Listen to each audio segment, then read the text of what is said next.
Hey everybody, welcome back. I am bored, COVID made me bored, and today I am continuing with a second video on Street Fighter V Champion Edition Legends by Kess Games and licensed by Capcom.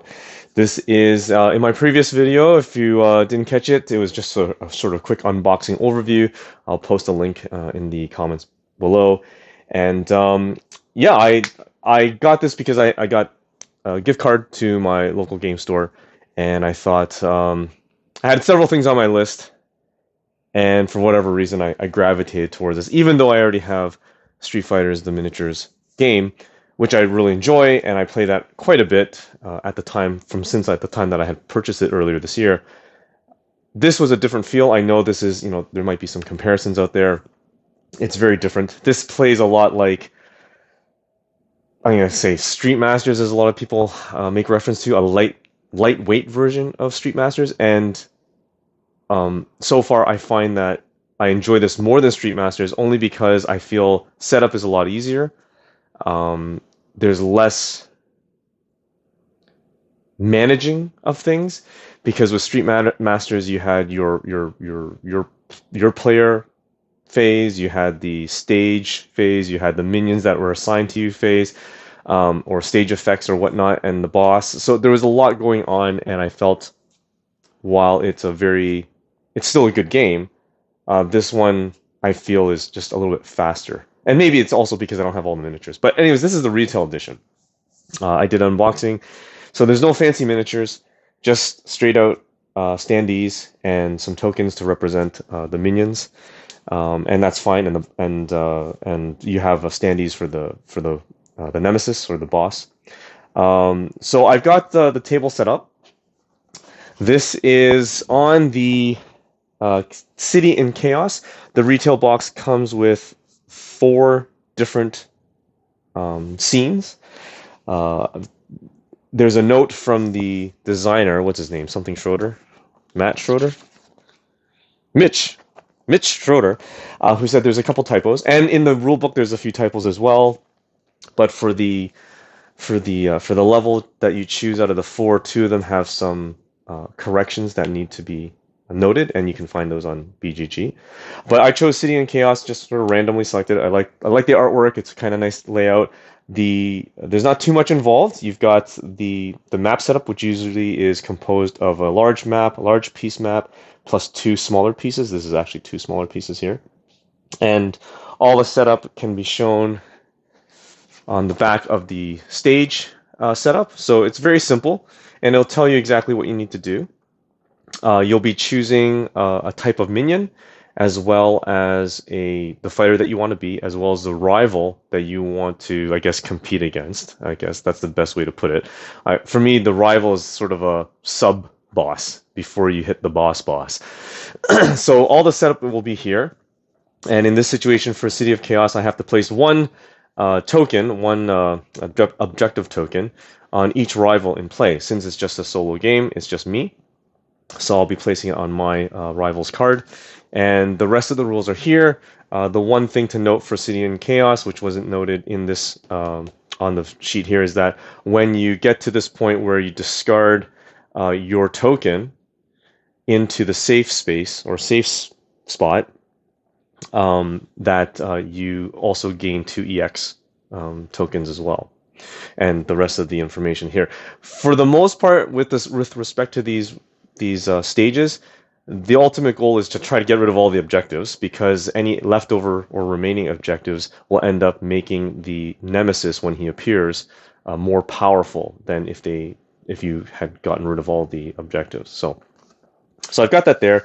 I've decided to choose my nemesis as Sagat, and I'm choosing to use Ryu as my fighter, as well as Ken as my rival. So I've got Ken's card here. He has 2 sides. He has the R1 and R2 side. So if on my first attempt to defeat him, I hit 4 or more hit points on him, it has to be done in one shot. So there's no cumulative damage here, except for the player.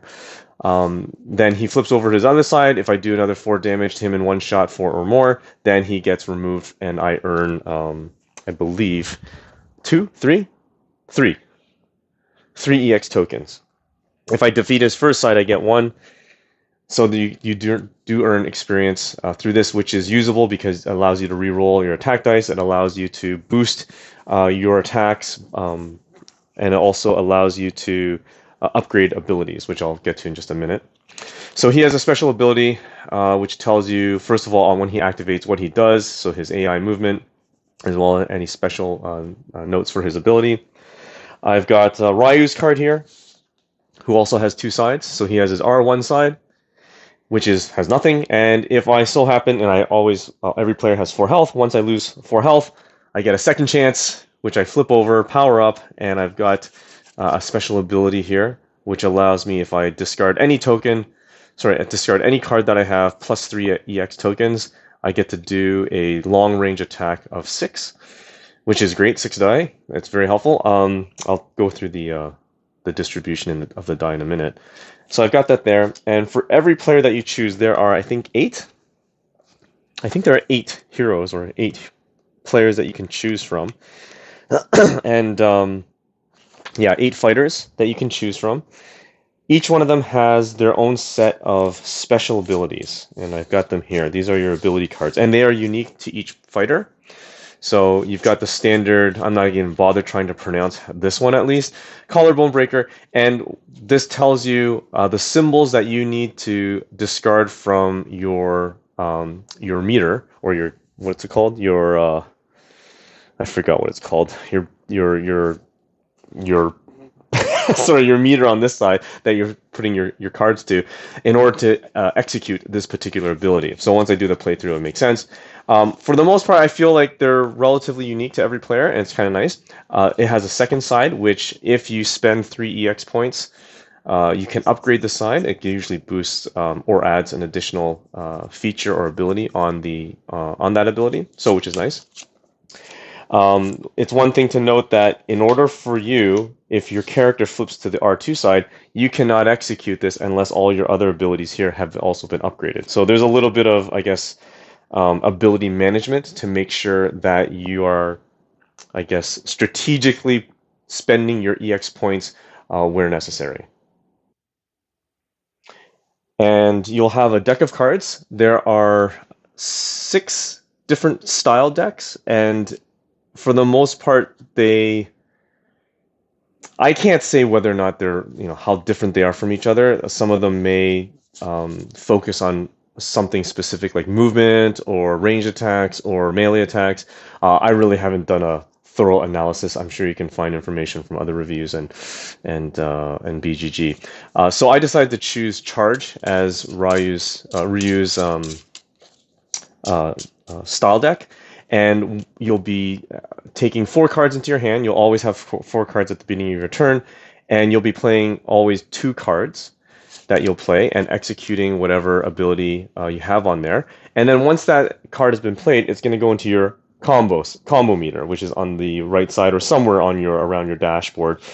And what you'll be able to do is you'll be able to utilize these symbols to execute your abilities, as well as discard to do other things. So, for example, you might have to discard a card from your combo meter in order to achieve an objective of some kind. Or in some cases, if you're taking damage, you can discard cards from your combo meter to reduce that damage by 1 for every card that you discard.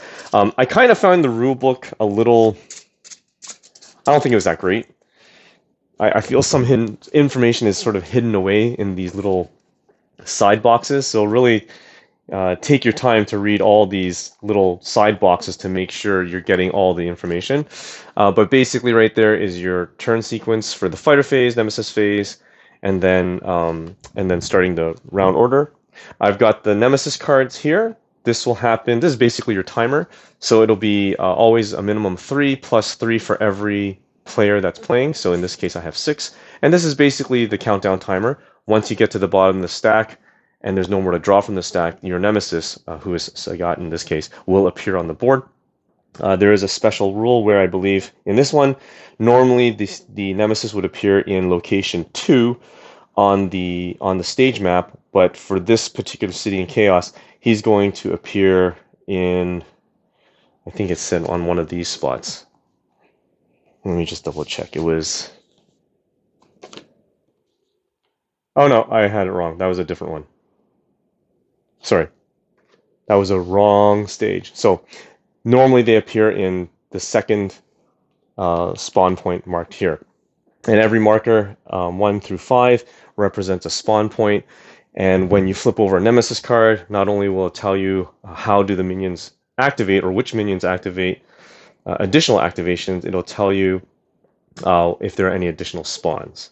I've decided to randomly select the minions, which are, I don't know what these are called, the Doll and the Doll Elite. I don't know what type or faction they're from, but they usually have what they do on their activation, as well as any special abilities that they have. And I've got their respective tokens right here.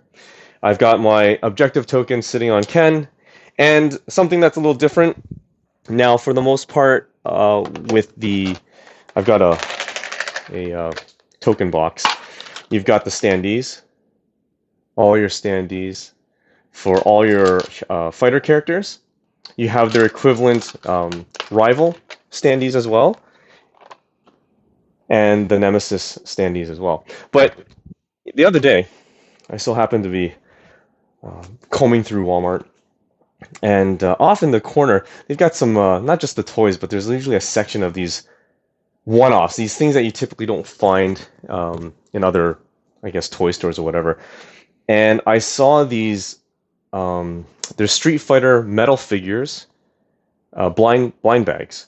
And I thought, oh, that's pretty neat. So I took a look, and it just so happens that this particular series of blind bags, Street Fighter steel minis or metal minis, it has all the characters that are actually in this core retail box. So you know what? I went ahead and I started to grab a couple blind bags, and so instead of the standees, I've got these nice metal figures, which are really, I wouldn't say the details anything phenomenal. These are not like your resin miniatures, but and this is the special version of Ryu. I tried to find the one where he's in his white gi, but I couldn't find him yet. And unfortunately, with the blind bags, there's nothing online that tells you any distinct ID on the bag that will tell you what character's in it. So really, it's just a method of feeling the bag and hoping to find the right one. And so far, I've been 6 for 6, or 7 for 7, because I've got Ken, Ryu, I have Sagat,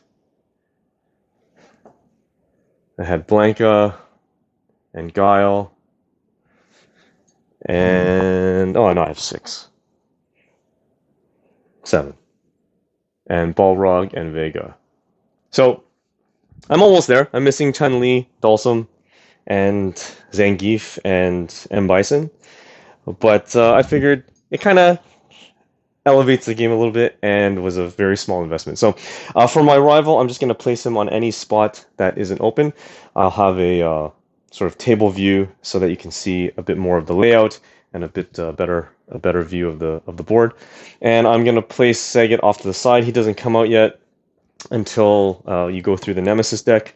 And I'm going to place Ryu where the starting position is, which is marked by this yellow marker. I'm going to draw 4 cards. And I'm going to start off with the fighter phase, which is I will be playing 2 cards, 2 style cards. I have to play 2 style cards. One of the things I also forgot to mention is, for example, on your style card, if you don't want to do any of these, you can also discard it, or sorry, put it in your combo to move up to 2 spaces. One thing I want to mention about the spaces, you'll notice that there's a grid. For some reason, and maybe I completely missed it, but I looked through it several times. There is absolutely no mention about the grid layout of the map. It talks about adjacency, which means that anything that's orthogonal is adjacent. So 2 items here. So if I was here, sorry, what's a good example? If I was here, if Ryu was here and Ken's here, they're not adjacent. He would be adjacent only if it's orthogonal.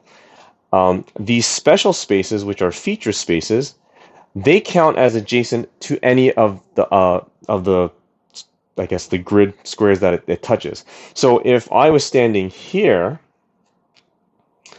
and Ryu was standing in this space, they're adjacent to each other.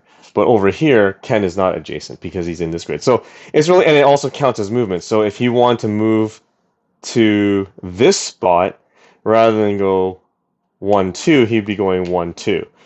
So I kind of find movement a little strange, and I wish that in the book that they actually had a layout and explained how movement can work, because I can move Ken from here to here in one move, but technically I can move here to here in one move as well and consider a different space. Anyways, it's very strange. It makes a difference when I feel like when you're moving minions, but not a big deal. So when you're talking about attacking in terms of range, you have short range, which is one adjacent square away, and then you have long range, which is up to 2 adjacent squares away, and then you have melee, which has to be within the same square that you're in. So I've got these 4 cards here, and I'm going to start. My objective right now is to get Ken, and I need to defeat him in order to get that objective from him, because I want to take that objective and I want to go to the location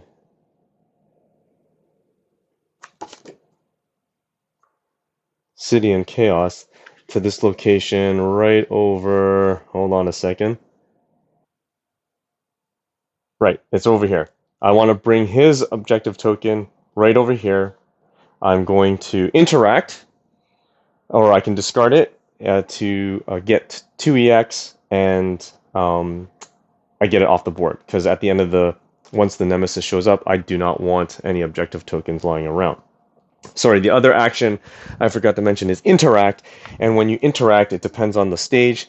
Interact usually means that you need to discard a card from your combo meter in order for you to do something, or to do that interact, depending on the stage that you're in.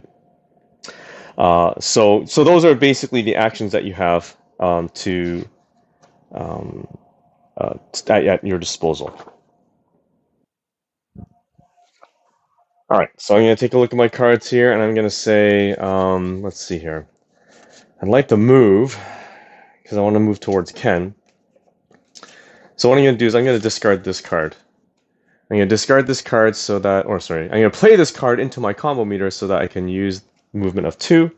So I'm going to move, actually I'm just going to go here first. If you can't really tell, there is a minion, a doll minion here and a doll minion there. So I'm going to move 1, 2. Because under normal circumstances, if this feature wasn't here, I have to go 1, 2, and I wouldn't be within range. But I'm going to go 1, 2, and then I'm in that space. And then as my, actually, you know what? Let me take that back. I discard this one to move 1, 2, and then I'm going to play this card, which is melee with 3 die, and I put that into my combo meter. And just a quick note about the distribution. You have 2 sides which are blank, 1 side which has a double hit, and 2 sides that have a single hit. So your odds aren't terrible. I mean, it could be worse. I don't think anything is worse than when I play Gears of War. So I'm going to roll a 3. And I need at least 2. So in one attack, at least 2 successes to take out that doll. So I take the doll out, and right away I earn 1 EX token into my EX meter. And that ends my particular turn, and I'm going to draw 2 cards, so I always have 4 cards in my hand.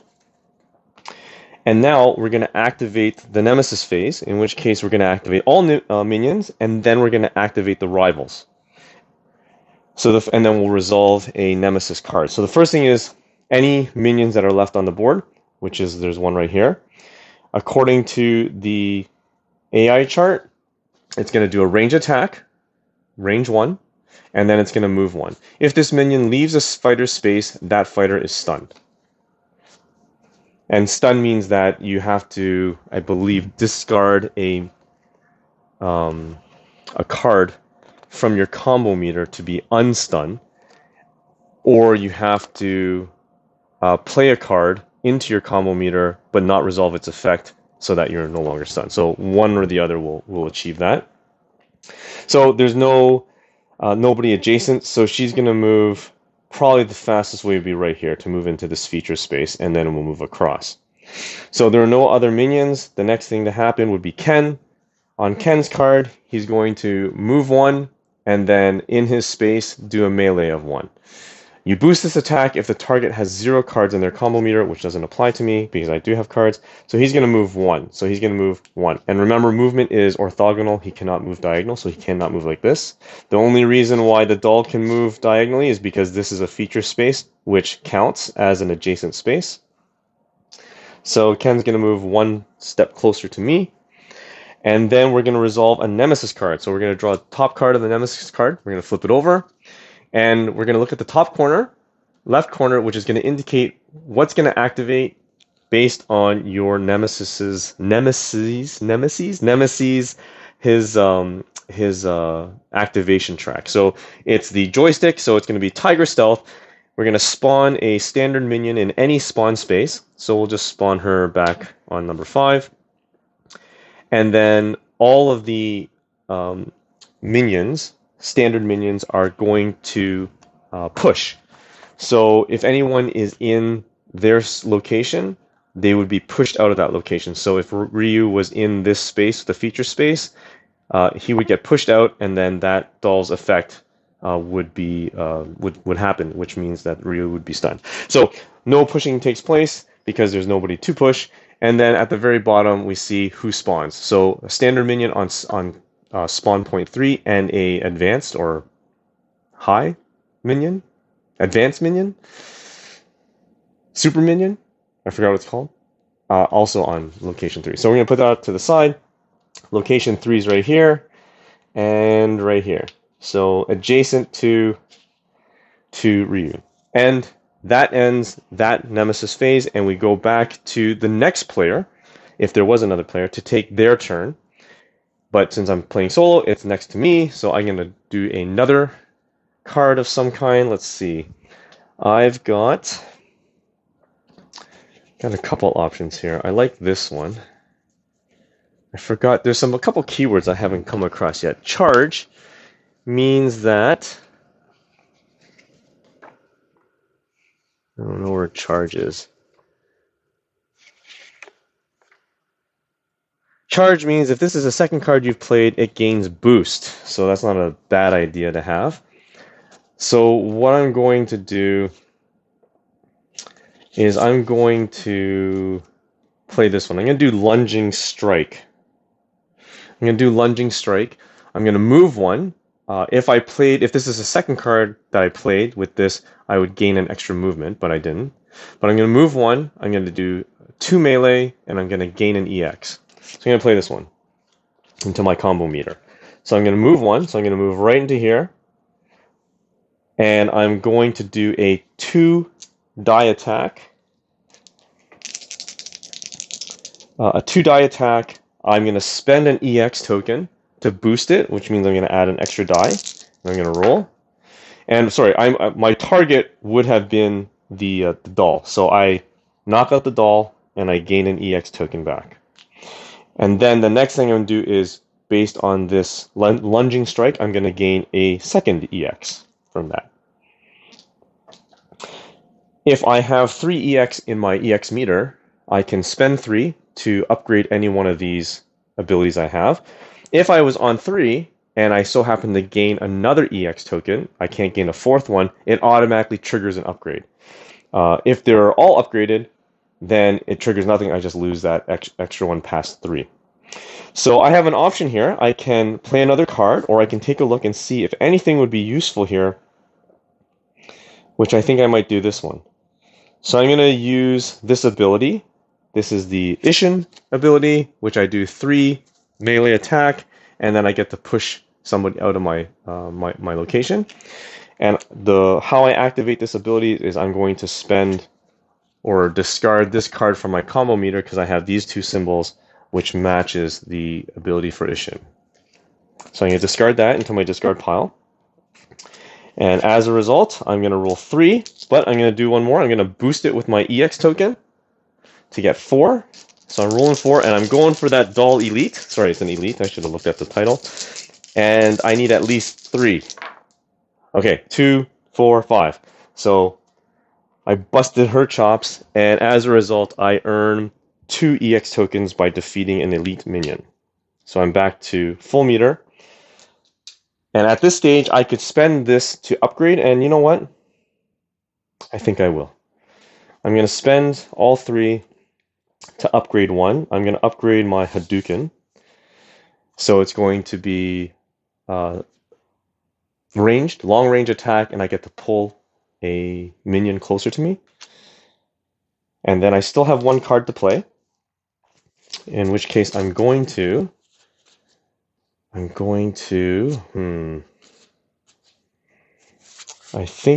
to discard this one.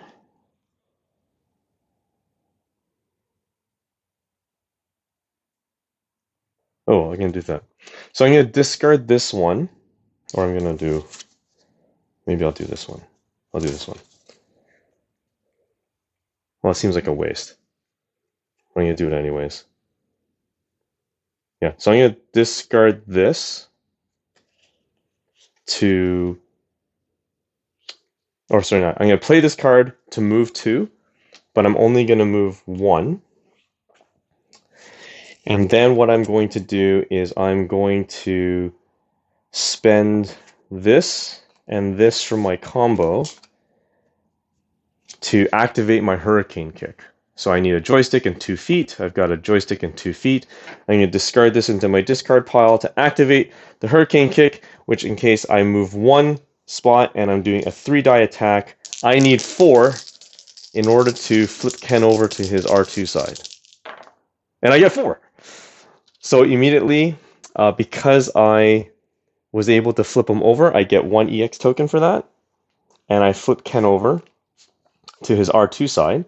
Now, if I got 3 hits, nothing happens. Ken just sits there and he laughs at me. There's no cumulative damage here. It's either you hit him or you don't.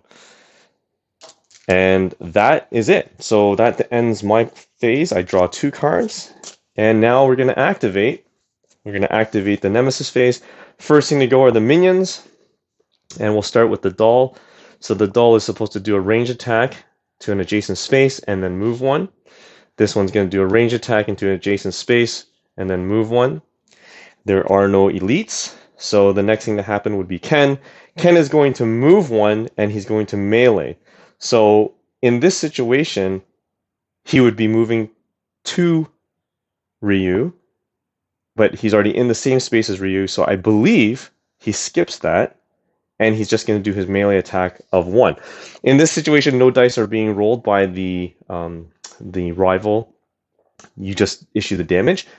The only difference is that for me as the player, as the fighter, I have the option to discard any cards from my meter to negate 1 damage per card. So what I could do is I could discard this one to negate that 1 damage from Ken.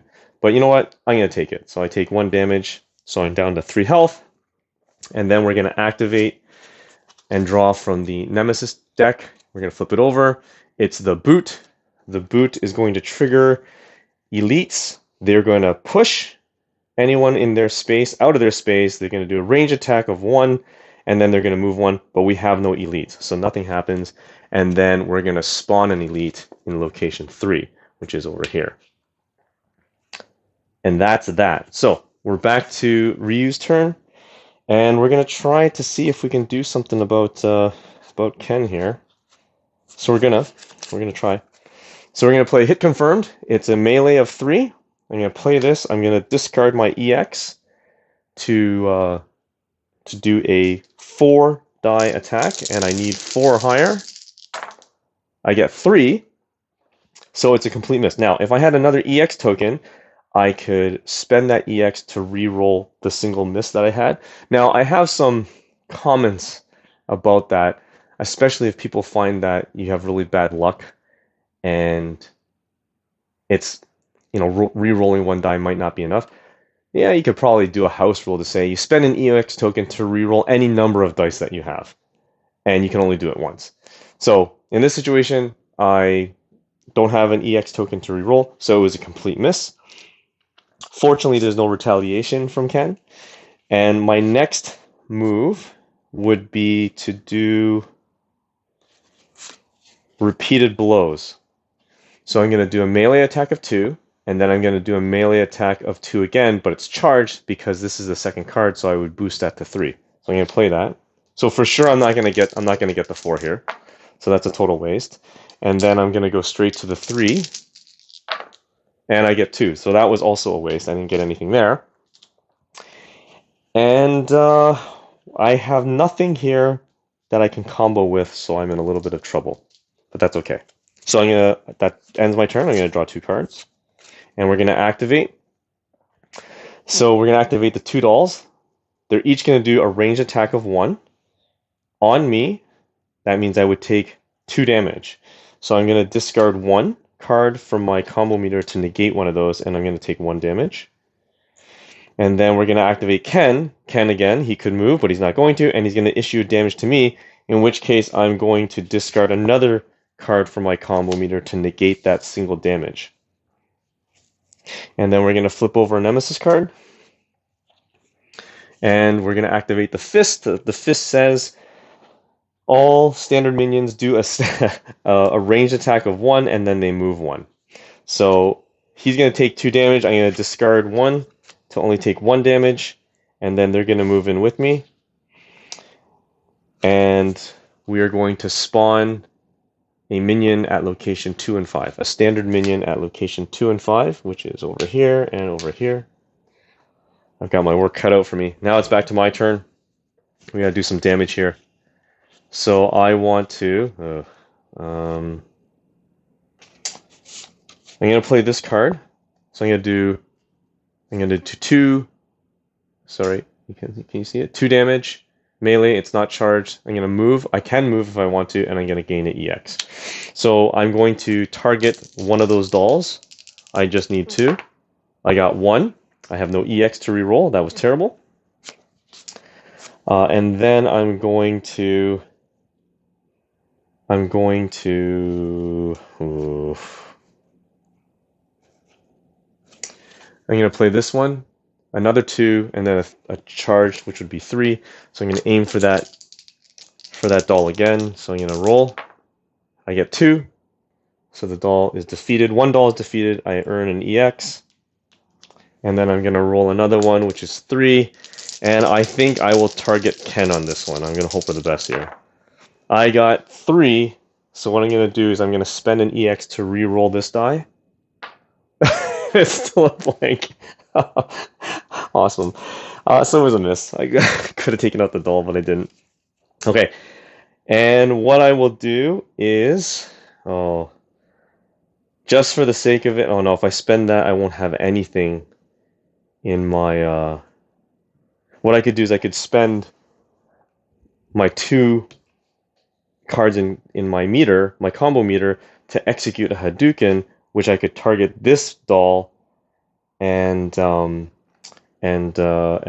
potentially pull in someone, but I don't think I want to. I'm just gonna leave it. So I'm gonna draw 2 cards. And here we go. Okay, so this doll gonna do a range attack, move in. This doll is gonna do a range attack, but I'm in the same space. So it says, if this minion leaves a fighter's space, that fighter is stunned. I don't see the reason why it would move out of my space.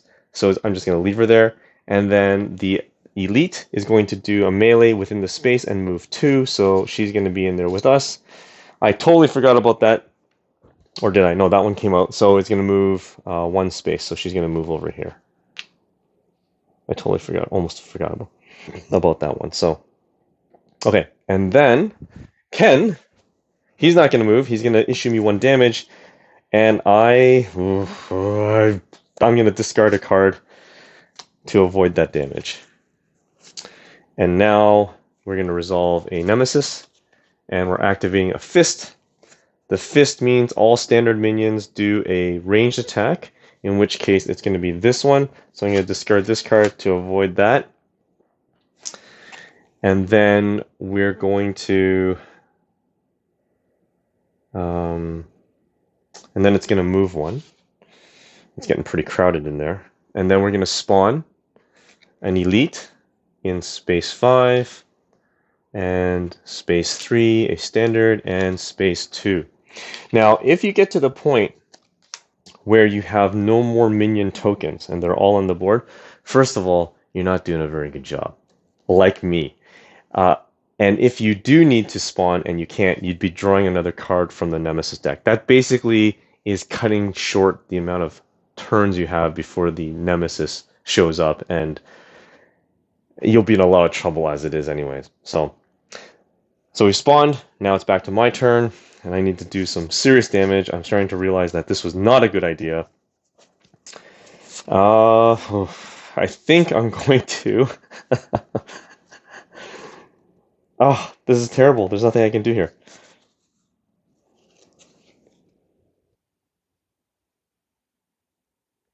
So in terms of movement, unless there's a fighter, or sorry, a rival or a minion that doesn't allow me to move or has a negative effect if I move out of the space, I'm free to move. So there's no breakaway cost, if you want to call it that. In this situation, if the minion leaves a fighter's space, that fighter's stunned. The minion's not leaving the space. I'm leaving the space. So technically, I can move. So I think I want to spend... Oh boy. I think I want to... I'm going to do this one. Charging up, I'm going to do a 2 attack. I'm going to target one of those dolls. I got one, so I gain an EX token. I get to move one. I'll move over here. And I get to gain another EX token for charging up. And then I'm going to play this card, Power Release. I'm going to play that one down. I can do a short range. It's my second card, which is charged, which means I get to roll 3. I'm targeting Ken, and I'm going to spend an EX to add an extra die. You can only spend a maximum of 1 EX to boost your attack. So I'm rolling 4 die against Ken. I get 2. If you saw that, it almost rolled to the double. But I'm going to spend 1 EX to re-roll 1 die. Now, house rules, I would re-roll both of these. But let's go with standard rules. I'm going to re-roll. I need 2. And I get nothing. Oh, this is terrible. So that was a waste. And now what I'm going to do is I'm going to discard these 2 for my combo to pay for the Hadouken, which is... No, that doesn't make sense. That doesn't make sense because... sorry, I have to move, right? Oh, darn. Oh, that sucks. Well, I'm not going to move. I'm not going to discard this. And the reason why I can't use the Hadouken is because it's long range and he's short range. So I can't even attack him. If I were to move and I move back in here, I could then do a range attack on that one. But then I wouldn't have anything here, so this is not good. Oh, terrible. Okay, so let me just leave it as is and see what happens. Okay. So bad. Okay. Doll acts first. This doll is going to act, do a range attack on me. I'm going to discard this to negate that attack, and it moves in. This one's going to move in. This one is going to do a melee and move in 2.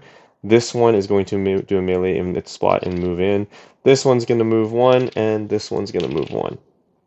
And now Ken is going to move 1, and he's going to do his single attack, which I discard this to block that attack. Now, when I was playing this originally, I missed that note about discarding cards from your combo to negate damage. So it was a lot harder than I thought. And I actually, from the last time I saw a playthrough, which was one stop co-op with Mike, I never saw him discard that. So I think it may have been a rule that was overlooked. So now I'm going to draw from the Nemesis. Sorry, I forgot to draw 4 cards here, or up to 4 cards. I'm going to draw from the Nemesis. We're going to activate the joystick, which is not good, and we're going to spawn at an elite at location 2. We're in a little bit of trouble here. So the first thing is we're going to spawn a standard minion in any space. I'll spawn that one over here. And then we're going to do a push, which doesn't matter. And I think this is for all of them, so I get pushed out to here. And we spawn a elite into this position. So I have no more elite tokens or minion tokens. We're going to be in a little bit of trouble, but in 2-card draw, the Nemesis is coming out. So here's my cards. Let's take a look here. If I dash and then I do a ranged, I could do a charge. That's not going to do me any good. So I'm going to do a ranged. I'm going to do a ranged attack first, short range, and I'm going to attack the doll that's right there. Let's attack that doll. I'm rolling 2. Oh, okay, I get 3. So this one's done. I gain an EX. Okay. And then I'm going to do this one. I'm going to do a lunging strike. I'm going to move. I can move up to 2 spaces, but I'm going to move into here. I'm going to do a 2 attack, which will be on the doll that's in that space. I get 1. I need it, so I'm going to re-roll this one. I spend an EX. I get 2. This one's gone. And I gain another EX back. And then, because of my lunging strike, I'm going to gain another EX. So I have 2 EX here. All right. So now, I'm going to discard this card to do my Ishin, which is a kick, I'm assuming, of some kind, because I have the 2 symbols that match. Sorry, you see that? 2 symbols that match. I discard that for a 3 melee attack on Ken. I'm going to spend an EX to boost it to 4, and I better get him. Come on. I get 3. Oh my god. I'm going to spend this EX to re-roll this one. Okay, I'm stopping the video. This is terrible. So nothing happens. Ken has nothing. Nothing happens to Ken. All right, I'm going to draw 2 cards. My deck is now empty, so I'm going to go give it a quick shuffle. I swear, on camera, all my rolls are terrible. It must be a camera curse or something. The curse of YouTube. Okay, I'm going to draw 2. Here we go.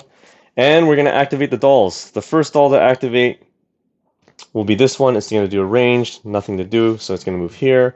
This one's going to move here.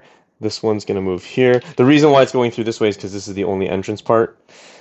This one is going to do 1 damage to me and then move 2, but it doesn't need to move. So it's going to do 1 damage. I am going to take that damage, which means now I flip to my R2 side. I'm not out yet, and I gain full health.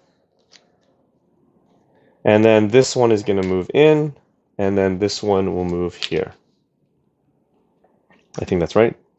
Okay, now we're going to activate Ken. Ken's going to do a single damage. I'm going to drop this combo card to negate that damage. And we're going to draw from the Nemesis deck, which is the Fist. The Fist means all standard minions do a range attack of 1 and they move 1. So I'm going to take 1 damage here. And then this one's going to move here. This one will move here. And this one that did the damage will move inside here. And then we're going to spawn standard on 4 and then elite on 1. So we can do this one here. And I don't have any elites, which means... That's right. Sagat shows up.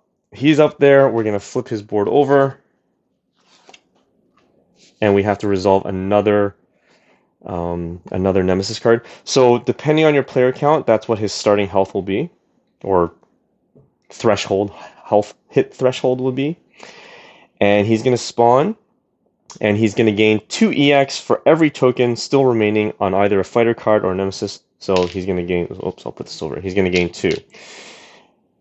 For his EX move, if the target is not in Sagat's space, this attack gains boost and is unblockable, and you would discard an EX token. Okay, and as if you notice, his Grand Tiger Shot does allow him to earn EX points. So We're going to shuffle the Nemesis deck, and we have to resolve one more. And the reason why we're doing that is because we couldn't spawn a doll elite. So that's how it triggered this. Otherwise, I'd still have an opportunity before it triggered, but it got triggered early.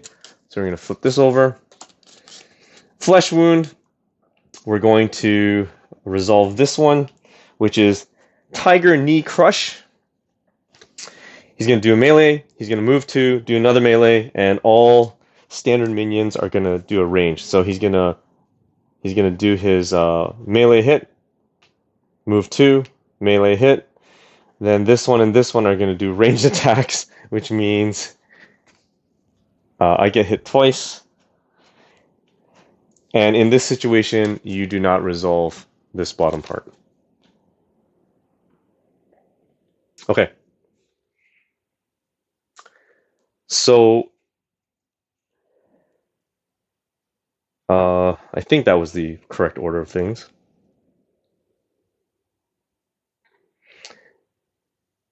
And for this one, the EX, he wouldn't have spent the EX because there'd be no reason there. So now it's back to my turn. I'm going to what's the point? I need to get rid of Ken. Because I'm going to do this. I'm going to do a 3 hit on Ken. I need 4. I get 2. I'm gonna do this one. It's charged. I'm gonna roll 3 again. I'm going after Ken. Am I going after Ken? Oh. I'm gonna go after Ken. I get 2. This is terrible. So that's it. I'm gonna try to go with a... I don't have anything here. I should have maybe played a different one. No, I'm just gonna do this one. I'm gonna discard this card to do my Collarbone Breaker. I'm gonna do a 2-die attack. A 2-die attack on the doll that's sitting there, I guess, right? Doesn't matter? Sure. I get 1. Forget it. Alright. So now we activate I'm going to draw 2 cards. We're going to activate the Nemesis phase. So first, this doll is going to do a range attack. I will negate it with this one. This one's going to do a range attack, and I'm dead. So that's it. All right, that was fabulous. So far in my previous games, it's come close. I think I have to say that once, like these minions, when you're running the like, look at that. That's just crazy. Like all these minions that appear. There's a lot of minion management. You do have to keep in mind. The good thing is that you get EX points out of every minion you defeat. So there is incentive to go around, beat them up, and not just go after your objective. Because at the end of the day, you want to get rid of those objectives in order to make sure your Nemesis doesn't get powered up with all these EX tokens. So, and I find that when they are powered up, their EX ability is pretty significant and pretty strong. I think Sagat is one of the more powerful ones, I think. I think the one that you should start off with, I think, is Balrog or Vega. I can't remember. And once you have all the minions on the board, it gets very, very challenging. So it's really good to manage them a little bit better than what I did. And then try to focus on upgrading your abilities, because you can potentially gain quite a bit of EXs, especially if you are taking down the elites as well as the dolls. And the standard minions. As you can see, it's not like it's a super long game. I think if I managed better and rolled better, then I would have that opportunity to potentially get my objective, earn some EX points, and then use that to boost my abilities, and then hopefully execute my ultimate here that's on my player card.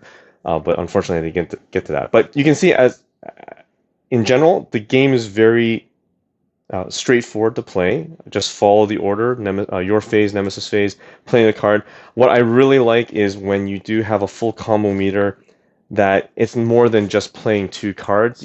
If you play them right, you really have that option to pull off maybe 1 or 2, and maybe 3 of your abilities, and that can help clear out a lot of those minions or do those extra attacks on the rival or the nemesis.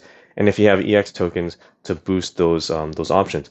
I really feel like with the die results, especially that I had, I feel like I should be able to spend 1 EX to reroll any number of dice that I want to. Kind of like how you would find in, I don't know, maybe other Yahtzee-like dice rolling games. But it's fine. I mean, if you want to keep it tough and challenging, and maybe it's just because it's me, bad rolls. Out of, come on. That it doesn't make a big difference to you. But that's one slight change that you can do to, if you find that the game is too challenging. I like the fact that you've got 8 fighters to choose from. Each one of them has a different set of abilities, and again, it really is the luck of the draw in terms of what cards you pull from your style deck. Which on top of that is you have 6 to choose from. So there's a lot of variety there. I don't think a huge difference with respect to the styles, but definitely I find that the abilities and the fighters themselves, their ability is very pretty cool. I like how unique that they are. And then you've got the mix in the fact that you've got 4 different stages to choose from, 4 different nemesis to choose from, and you have a whole slew. You have 8 different rivals that you can choose from. Now, if I was playing with another player or other players, and there were multiple rivals on the board, if I so happen to attack another player's rival, that rival becomes my rival. So you could potentially have multiple rivals coming after you. So it's interesting like that. That's kind of the Street Masteries feel. You've got sort of this sort of grid movement. You're playing these cards to execute abilities, roll dice. You've got your minion lineup or whoever's assigned to you, kind of like the way Street Masters is. And then you've got the general minions that are coming after you as well, and they're moving to whoever's closest to them. So I kind of wish the rule book was a bit more specific with examples. In here, there's a lot of, how things work. But I feel like there should have been a bit more examples, especially with certain situations, especially with the movement. There's nothing here that really refers to the grid movement. It tells you how what the different icon means on the stage, but it doesn't really give a clear indication of movement examples. So I wish there were more examples, and I really don't like these small sections where it's not part of the rule set, but you do have to pay attention to them. So just a small gripe, and I think there's no perfect rule book out there, but for the most part this does do its job. And it would have been nice to have a smaller reference card, maybe the size of a standard playing card, with a quick reference to the icons, what it means, as well as the turn sequence. That would have been nice, rather than to have this fairly large rule book sitting out on the table so that people can refer, as well as the enemy rewards and what you can do with the EX tokens. So, but all in all, enjoyable. I have to admit, I do think that if you do so happen to see these at the Walmart, I guess the pose of each figure is unique enough that you could probably feel the bag and you know who you're getting. I had no problem. Everyone that you saw, I got them in one shot. I don't have any duplicates. And that's only because I spent a lot of time standing there looking as if I'm opening the bag, but really what I'm doing is feeling the bag to see if I can find out who's there. And so I've been trying to figure out between Guile and M. Bison, because they have a very similar shape, but I got Guile instead, so I'm okay with that. So there you go. That was Street Fighter V Champion Edition Legends. It's cooperative. It's 1 to 4 players. It's easy to set up. It's not difficult to follow the steps, and there's enough decision making with playing your style cards and which style cards you want to play to hopefully lead into triggering your abilities. So there's that combo aspect of it that has a very thematic tie-in with the Street Fighter franchise, and it's very it's similar but also different to how the Street Fighter's miniatures game plays, where you play your cards in a certain way. If you pull it off right and you land the hits, you can string some fantastic combos. And I think there's a tremendous amount of satisfaction when you can think of that plan, that combo plan, and then execute it, and then it executes in your favor with the dice rolling. Mind you, you have to love dice rolling. I do love dice rolling at the end of the day. I do love the luck of the draw. But just in today's video, I just have really absurd poor luck today. So hopefully you found it as entertaining as I did, and enjoyed the video as well. So until next time, stay bored.